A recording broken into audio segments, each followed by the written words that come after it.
Entre-temps, il n'y avait pas ça. Impossible. Impossible de voir une classe de ce genre. D'ailleurs, la classe s'arrêtait à ce niveau-là. Pour cette ligne. Ici, c'était juste la partie véranda.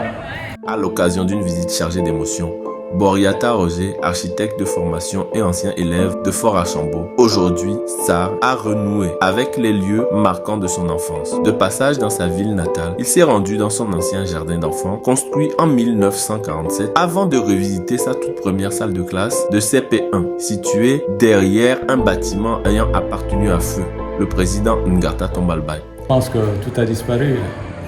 Il n'y a plus d'élégance. Il y a une chose qu'il faut retenir de cette ville, l'élégance et la convivialité. La convivialité. Il faut imaginer le nombre de gens qu'il y avait à l'époque. Aujourd'hui, nous sommes entre nous seulement les Tchadiens, mais à l'époque, il n'y avait pas de frontières. Il y avait des Camerounais, des Congolais, des Centrafricains.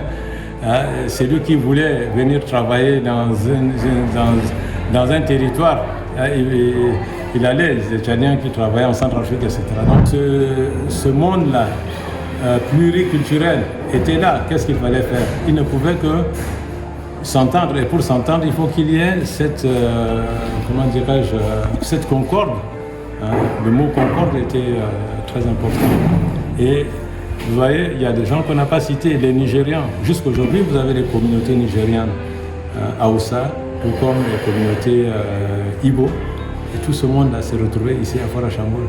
Nous étions petits, et des choses qu'on ne comprenait pas, c'est aujourd'hui que j'ai compris qu'on voyait des véhicules amener par exemple les Hausa ici. On nous disait qu'ils fuyaient la guerre de Biafra. Donc Fort Archambault a été très tôt le lieu d'accueil des belligérants, Ibo et Hausa du Nigeria. Et le président Tombalbaye a accueilli ces deux communautés qui étaient belligérants chez eux. Face à ces lieux chargés d'histoire, l'émotion était palpable. Boriata Roger évoque avec nostalgie une époque qu'il décrit comme harmonieuse et sans distinction sociale ou culturelle marquée. Selon lui, la cohabitation entre les Tchadiens et les ressortissants étrangers était naturelle et paisible. La table du maître était quelque part ici. Il y avait des grandes baies aux fenêtres et c'était des tables blancs avec des andouillés ici, avec des andouillés. Ce qu'on écrivait à la plume, avec la plume. Il n'y avait pas les bics n'étaient pas entre-temps autorisés. On commençait donc le B.A.B.A. avec la plume. Personne n'achetait ces plumes-là, ni les cahiers. Les cahiers étaient offerts par l'établissement, y compris les plumes, y compris l'encre. On nous apprenait déjà à composer. Chaque classe recevait un sachet de poudre d'encre. Et avec 1 litre, on mettait donc le sachet de l'encre dans le litre. C'était surtout de l'encre violette et puis de l'encre rouge. Et donc avec la plume, on s'appliquait. Donc écrire en s'appliquant.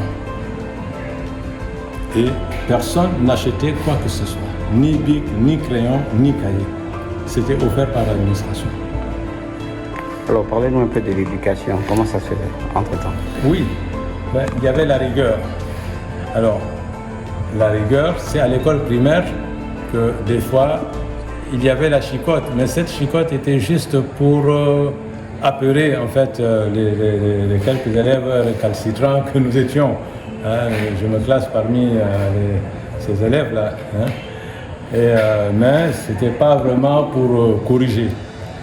Et les parents étaient à chaque fois convoqués quand l'enfant dérapait.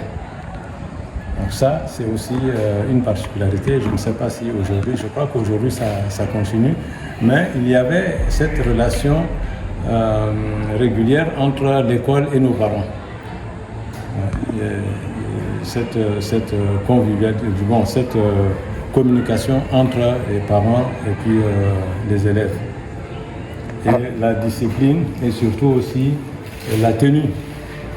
Il fallait avoir une certaine tenue vestimentaire, tout comme une tenue en termes aussi de comportement. Et l'hygiène corporelle? Et l'hygiène, bien sûr. Oui. Et les cours d'hygiène, on avait des cours donc, l'instruction civique. Les 2 points sont aussi très importants. Et surtout les petites pratiques, des exercices, soit sur l'agriculture, où on avait des ouvrages qu'il fallait colorier.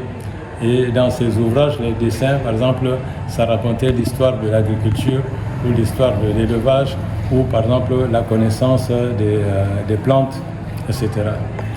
Bien sûr, puisque c'était noté. Et il faut se dire aussi, il y a une particularité de cette ville. Les gens aimaient l'élégance à l'époque, tout le monde, que ce soit enfant comme adulte. C'était une ville d'élégance. Et cette élégance, il faut peut-être, si on creuse, ça devrait venir de l'influence un peu centrafricaine, un peu congolaise, puisque c'était la ville charnière donc, entre ces cultures-là. Tout était élégant. Ouais, même nos mamans, quand elles allaient au marché, il fallait voir comment elles se drapaient dans leurs beaux habits. Il fallait porter il n'y avait pas de léda. Les gens, nos mamans n'allaient pas au marché avec des lédas. C'était avec des paniers tissés. Ça venait de Centrafrique. C'était des choses tissées. Et surtout, l'élégance était un peu une culture qui a véhiculé pendant un bon bout de temps en fait cette ville.